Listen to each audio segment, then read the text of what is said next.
in this project, we will be analyzing whether we are truly free nowadays, in this case, in the liberty of expression. Therefore, that will be our investigation's focal point.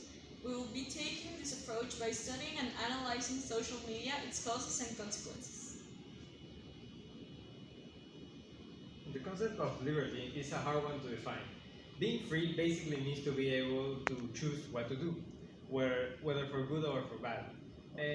You need to have choices, and all of them have to be usable or feasible. For example, a prisoner has the option to run into his cell wall until it opens, but he'd probably pass out before doing any damage to the wall. So, if being free means to have choices and execute them, then are we free? Well, that's also hard to say because it depends on what. If you want to treat racial slurs, well, that's definitely a choice you have, but not really a good one.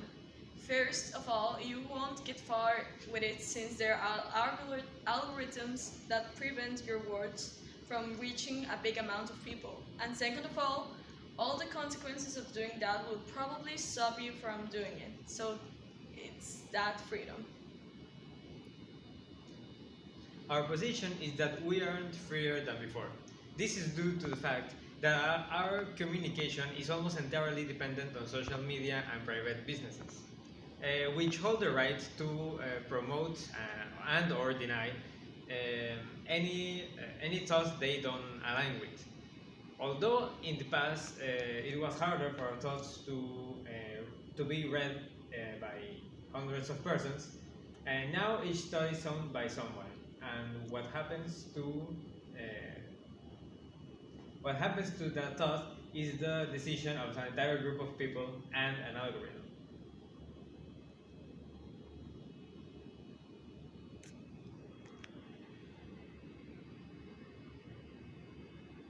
These kind of topics come with an inherent bias. The fact that we live in a society where talking about it makes it so that we won't realize most of the things wrong with it. So, as when we go to another country and see the cultural difference, don't have a lot to compare society with because it's all we know.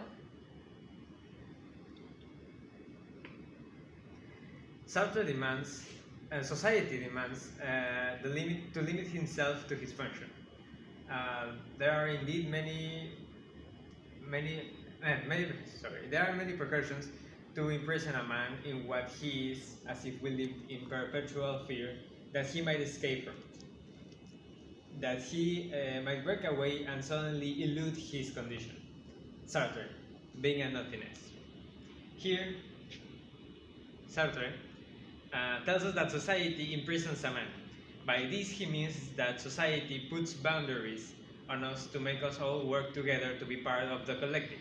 You need to sacrifice part of yourself. And that mentality carries on into social media. To be a part of a group, you need to share an interest with them. But you also need to share principles and ideas and also enemies. A lot of groups and forums on the internet rely solely on the hating of another group, person, business, thing, or whatever really. It's simply easier to complain than to cherish. So, is this freedom? Well, technically it is, given the fact that you are choosing to say and or read on these forums. You have literally millions of choices, and obviously the choice not to, and yet you do. So you are free, but is the hated group free? Well, maybe not so. If the victim of this hating are repressed and made less, so they have less choices on what to do. Maybe for them opening a Twitter account is not an option because all of the harassment and bullying. Now, this is a classic example of cyberbullying, and this is the vast majority of people would see wrong. But let's go to another extreme. What if, because of your religion, you are banned from talking on social media? Well, a lot of Islamic groups are banned from Facebook for posing a threat to national security. You would agree that, given the record, this wouldn't be so bad. But consider it for a minute that this is a full religion, and like a lot of religions, it has a lot of people. Christian groups have made terrorist attacks too, and Facebook won't ever ban Christian groups because of an obvious bias but that still makes freedom of speech less present in social media.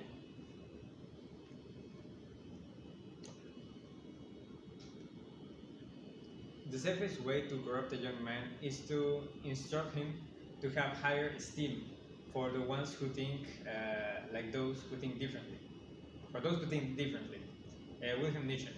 Here we can extrapolate from Nietzsche the dangers of feeling superior or smarter to other people just because they believe or think things different than we.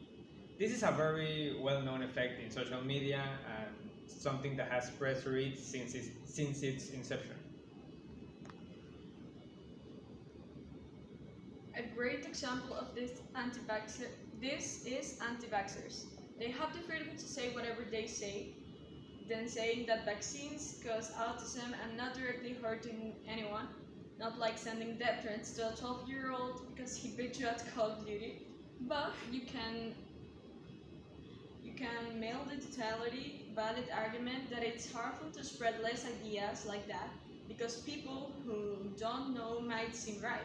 And here comes the fun part, because now you're limiting what someone says because you don't agree with them. Furthermore, you think their ideas are dangerous.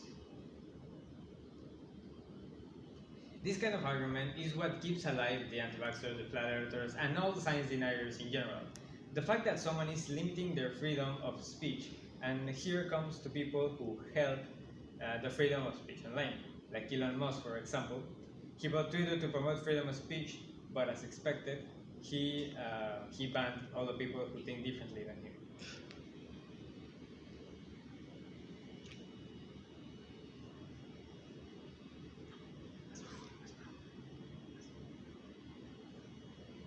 In conclusion, we have some freedom of speech, but only if we hold the same values and principles of the sides we are talking, which is not exactly freedom, but just as Sartre said, society demands him to limit himself. It's just a sacrifice for all of us to live in somewhat calmness, and if true freedom of speech is what you search, you'll find it, but it will have one of everything. From the most tame confession to the most heinous crime. Thanks For watching. Yeah, for watching. that's it.